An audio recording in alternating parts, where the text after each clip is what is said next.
شروع کرتا ہوں اللہ تعالیٰ کے نام سے جو بڑا مہربان نہایت رحم والا ہے۔ اے کپڑے میں لپٹنے والے، رات کے وقت نماز میں کھڑے ہو جاؤ مگر کم، آدھی رات یا اس سے بھی کچھ کم کر لے یا اس پر بڑھا دے، اور قرآن کو ٹھہر ٹھہر کر صاف پڑھا کر، یقیناً ہم تجھ پر بہت بھاری بات عنقریب نازل کریں گے۔ بے شک رات کا اٹھنا دل جمعی کے لیے انتہائی مناسب ہے اور بات کو بہت درست کر دینے والا ہے۔ یقیناً تجھے دن میں بہت شغل رہتا ہے، تو اپنے رب کے نام کا ذکر کیا کر اور تمام خلائق سے کٹ کر اس کی طرف متوجہ ہو جا۔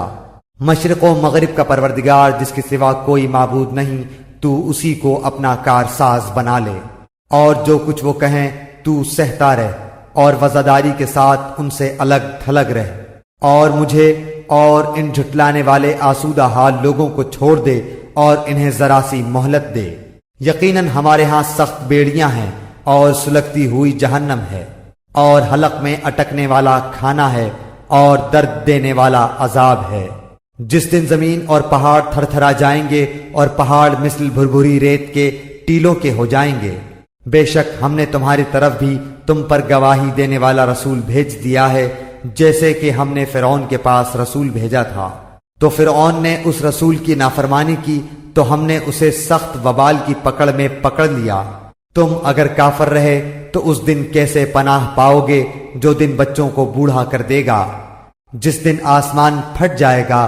اللہ تعالیٰ کا یہ وعدہ ہو کر ہی رہنے والا ہے، بے شک یہ نصیحت ہے، پس جو چاہے اپنے رب کی طرف راہ اختیار کرے۔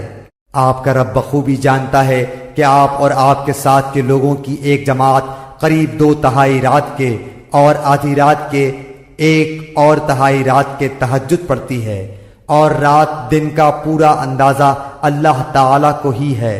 وہ خوب جانتا ہے کہ تم اسے ہرگز نہ نبھا سکو گے، پس اس نے تم پر مہربانی کی، لہذا جتنا قرآن پڑھنا تمہارے لیے آسان ہو اتنا ہی پڑھو۔ وہ جانتا ہے کہ تم میں بعض بیمار بھی ہوں گے، بعض دوسرے زمین میں چل پھر کر اللہ تعالیٰ کا فضل یعنی روزی بھی تلاش کریں گے، اور کچھ لوگ اللہ تعالیٰ کی راہ میں جہاد بھی کریں گے۔ سو تم بآسانی جتنا قرآن پڑھ سکو پڑھو، اور نماز کی پابندی رکھو، اور زکوٰۃ دیتے رہا کرو، اور اللہ تعالیٰ کو اچھا قرض دو، اور جو نیکی تم اپنے لیے آگے بھیجو گے اسے اللہ تعالیٰ کے ہاں بہتر سے بہتر اور ثواب میں بہت زیادہ پاؤ گے۔ اللہ تعالیٰ سے معافی مانگتے رہو، یقیناً اللہ تعالیٰ بخشنے والا مہربان ہے۔